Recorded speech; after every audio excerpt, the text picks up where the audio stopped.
ओम नारायण नारायण नारायण नारायण।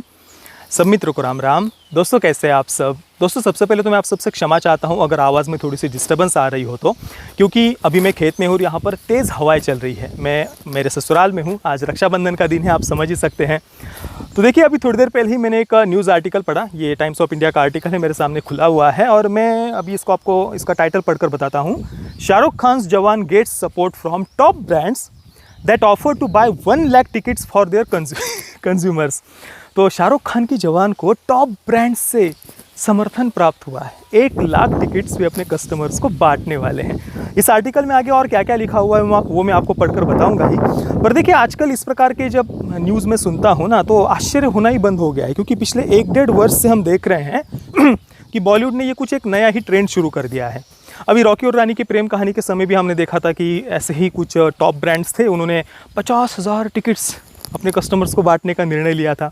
उससे पहले आदि पुरुष के समय हमने देखा था कि इंडस्ट्री के ही अंदर के कुछ लोग सामने आकर 10-10 हज़ार टिकट्स बुक कर रहे थे और कह रहे थे कि अंडर प्रिविलेज्ड बच्चों को हम ये बांटने वाले हैं। हालांकि वो कब हुआ मैंने तो कम से कम देखा नहीं कि कहीं पर ऐसे गरीब बच्चों को बुलाकर फिल्म दिखवाई जा रही हो या उनको बड़े मल्टीप्लेक्स में, मॉल में कहीं पर वो लेकर के गए हो गरीब बच्चों को। ये मैंने तो कम से कम देखा नहीं, पर कहा गया था उस समय। उससे पहले पठान के समय तो भाई क्या क्या नहीं हुआ, क्या मतलब उस पर तो अगर हम बोलने लग जाए ना तो 1000 पन्नों की पुस्तक भी कम पड़ जाएगी। रात को 2-2 बजे मीटिंग हो रही थी, 50,000 टिकट्स बांटने की बातें हो रही थी, 200 से ज़्यादा शहरों में मल्टीपल स्क्रीनिंग की बातें हो रही थी, और भाई क्या क्या नहीं हुआ उस समय। मतलब वो पूरा इकोसिस्टम कैसे क्या क्या हथकंडे अपना रहा था उसकी तो कोई सीमा ही नहीं थी। और उससे पहले ब्रह्मास्त्र के समय भी हमने देखा, उस समय हालांकि ऐसा कोई आर्टिकल तो मैंने नहीं पढ़ा था, पर ब्रह्मास्त्र पर भी आरोप लगे थे कि वो कुछ कॉर्पोरेट बुकिंग वगैरह करवा रहे हैं, और हमने देखा ब्रह्मास्त्र को भी ज़बरदस्ती हिट दिखाने के लिए इंडस्ट्री ने क्या क्या नहीं किया था। तो ये मतलब पिछले 1-1.5 वर्ष से हम देख रहे हैं कि इंडस्ट्री के जो कुछ so called stars, so called celebrities वगैरह है, सो कॉल्ड मैं इसलिए कह रहा हूँ क्योंकि ये लोग अपनी एक काल्पनिक दुनिया में जीते हैं जहाँ पर बड़ी ही एक अहंकार से, एरोगेंस से जीते हैं, और उन्हें लगता है कि सारे लोग उनके पीछे बस पागल हैं, ऑब्सेस्ड है। हालांकि ज़मीन पर आप देखेंगे तो कोई इन्हें पूछता नहीं है। अपने आप को ये कुछ डेमिगॉड टाइप वगैरह समझते हैं, पर ज़मीन पर कोई पूछता नहीं है इन्हें, और इसी कारण से अपना ये कुछ स्टेटस, ब्रांड वैल्यू, अपनी ये इमेज डेमिगॉड वाली बनाकर रखने के लिए एक पूरा PR मैनेजमेंट किया जाता है। पूरा पपेट मीडिया हो, पपेट क्रिटिक्स हो, सब कुछ सिस्टमेटिक वे में होता है। अब ये इनके फ़ैन क्लब्स, बॉलीवुड प्रेमी या PR वाले अपनी सेवा के भाव से करते हैं या पैसों से करवाया जाता है या कैसे होता है, वो आप खुद विचार करिए, सोचिए। ईश्वर वो तो सब समझदार हैं, समझते हैं सब।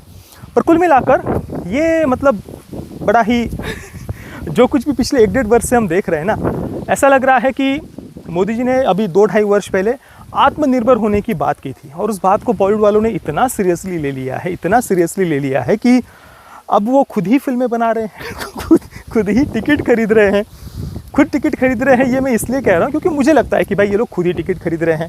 अब किसी किसी को लग सकता है कि भाई ये जो ब्रांड्स वगैरह है या इंडस्ट्री के लोग वगैरह है, ये लोग सेवा के भाव से कर रहे होंगे, या सो कॉल्ड इनके जो फ़ैन क्लब वगैरह है वो सेवा के भाव से ऐसा कर रहे होंगे कि भाई हमें तो अभी हमारे जो जिनको भी ये अपना सुपरस्टार मानते हैं उनकी सेवा करनी है। या जो बड़े बड़े टॉप ब्रांड्स कहा जाता है ना कि वो लोग हज़ारों टिकट्स परचेस कर रहे हैं, यहाँ पर तो 1 लाख टिकट बांटने वाले हैं अपने कंज्यूमर्स को। तो हो सकता है कि ये जो ब्रांड्स वगैरह हो उनको सच में बॉलीवुड की सेवा करने का भाव उनके अंदर जग रहा हो कि नहीं भाई नहीं, अभी तो हमें इस इंडस्ट्री की सेवा करनी है, उसके बगैर हमारे जीवन का उद्धार कैसे होगा, ऐसा किसी को लग सकता है। पर मुझे तो लगता है कि ये सिस्टमेटिक वे में अपनी फिल्म को ज़बरदस्ती हिट दिखाने के लिए इस इंडस्ट्री के द्वारा ये सारे हथकंडे अपनाए जा रहे हैं। पर मुझे लगता है कि ये सब करके बॉलीवुड लिटरली अपना ही मजाक बना रहा है। लाफिंग स्टॉक तो ऑलरेडी बॉलीवुड बन ही गया है। हमने पिछले लगभग 2-2.5 वर्षों से हम देख रहे हैं कि जो बॉलीवुड के इकोसिस्टम के अलावा जो फिल्में आई है, जैसे कि द कश्मीर फाइल्स हो, द केरला स्टोरी हो, या अभी गदर 2 के समय भी हमने देखा, वो फिल्में ही सफल हुई है। जनता ने उन फिल्मों को भर भर कर प्रेम दिया है। पर बॉलीवुड के मेन इकोसिस्टम की, जिनके प्रति आज जनता में एक हम रोष देख रहे हैं, लोग कितने दुखी है, आहत है इस इंडस्ट्री से, इनकी लॉबी से, जिन्होंने मतलब जो कुछ भी प्रोपेगेंडा फिल्में हो उस विषय में मैं जाना नहीं चाहूँगा। पर कुल मिलाकर इनके जो कुछ भी भयानक एजेंडाज़ हम काफ़ी लंबे समय से, वर्षों से देखते आ रहे हैं, उस कारण से लोगों में एक पीड़ा है, लोग आहत हैं। और इसीलिए आज बॉलीवुड को मेरे अनुसार तो ये सारे हथकंडे अपनाने पड़ रहे हैं अपनी फिल्मों को ज़बरदस्ती हिट दिखाने के लिए। पर इससे भी बड़ी आश्चर्य की एक बात और भी है दोस्तों, कि सोचिए जब हमारी आंखों के सामने इतना हो रहा है, लीगली इतना कुछ हो रहा है, मतलब 50,000 टिकट्स बांटने की बात करना, 1 लाख टिकट्स बंटवाने की बात करना वगैरह, ये मेरे अनुसार तो कुछ बाद में आगे जाकर इनकम टैक्स में या कुछ लीगली प्रॉब्लम ना आ सके, उस कारण से इस प्रकार की न्यूज़ स्प्रेड करवाई जाती होगी, ऐसा मुझे लगता है, अनुमान है, पता नहीं इसके पीछे और भी कुछ कारण हो सकते हैं। पर सोचिए जब आंखों के सामने हमारे इतना कुछ हो रहा है तो पर्दे की आड़ में क्या क्या नहीं होता होगा इनकी फिल्मों को ज़बरदस्ती हिट दिखाने के लिए। पर इतना अवश्य है कि लोग इस इंडस्ट्री से, इनके एजेंडा से ऊब चुके हैं। और अगर सच में लोगों के मन में इतना क्रेज़ और बिल्कुल लोग पागल होते तो भाई ये सब हथकंडे अपनाने की आवश्यकता ही नहीं पड़ती। और इस आर्टिकल में जैसे कि मैंने कहा, थोड़ा सा मैं आपको पढ़कर बताता हूँ। Top brands have done a huge tie-up with Shah Rukh Khan on Jawan, as they have taken the onus to promote the film and also partner to distribute tickets to their consumers. Around 1 lakh tickets are blocked by brands for the holiday period, which will be distributed among their privileged customers. तो अभी ये block कर लिए गए हैं seats 1 lakh. तो जब आप कुछ एडवांस बुकिंग वगैरह देखेंगे वीकेंड तक की, तो वहाँ पर ऑब्वियसली सब हमें दिखेगा कि भाई फिल्म फास्ट है। तो ये जो एक क्या कहे, माहौल बनाने के लिए फिल्म के बारे में इन सब बातों का बाद में उपयोग किया जाएगा। प्रिविलेज्ड कस्टमर्स को ये दिया जाने वाला है। पता नहीं प्रिविलेज्ड कस्टमर्स को ऐसी क्या आवश्यकता पड़ गई कि वो एक 250-300 रुपये का, 400 रुपये का टिकट भी परचेस नहीं कर पा रहे, कि अब उनको 1-1 लाख टिकट्स प्रिविलेज्ड लोगों को बांटने की ये बातें हो रही है। आगे लिखा है, the excitement is clearly around the corner for the release of SRK जवान with tremendous demand for tickets across the sectors. It should be noted the advance booking for the SRK starrer opened at 450 locations. However, the figures regarding the same have not been released as of now. मतलब tremendous demand है, अविश्वसनीय ऐसी मांग है film को लेकर।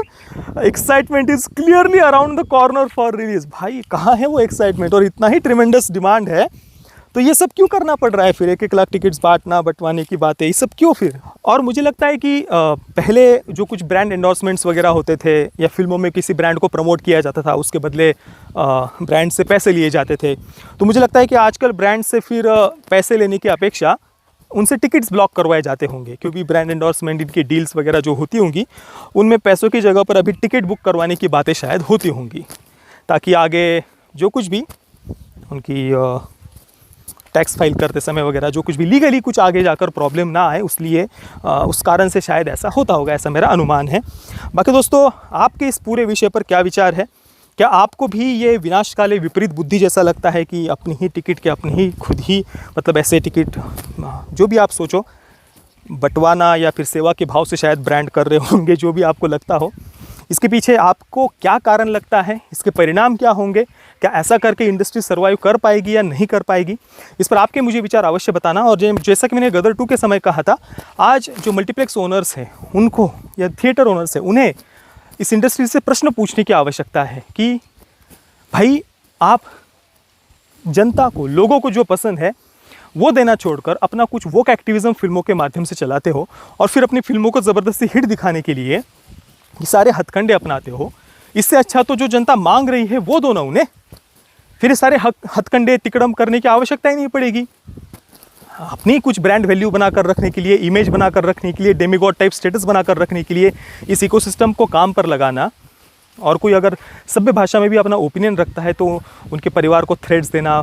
मेरी बेटी के बारे में इन्होंने क्या क्या गंदे गंदे कमेंट्स नहीं किए, बलात्कार की धमकियाँ, कितने गंदे कमेंट्स हैं वो मैं कई बार दिखा चुका हूँ, दोबारा सब वो मुझे वो मैं बोलना भी नहीं चाहूँगा, याद भी नहीं करना चाहता रक्षाबंधन के पावन दिन पर। कुल मिलाकर इस प्रकार से दूसरों की आवाज़ दबाकर, दूसरों को थ्रेड्स देकर, बलात्कार की धमकियाँ देकर और ये सारे हथकंडे अपनाकर क्या आप अपनी इमेज बना रहे हैं या बिगाड़ रहे हैं? आप इंडस्ट्री का भला कर रहे हैं या नुकसान कर रहे हैं? ये प्रश्न पूछने की आज इंडस्ट्री से आवश्यकता है। बाकी इस पर आपके विचार मुझे आप नीचे कमेंट में अवश्य बताना। ये वीडियो देखने के लिए आप सभी मित्रों का बहुत बहुत धन्यवाद। जय श्री राम, वंदे मातरम।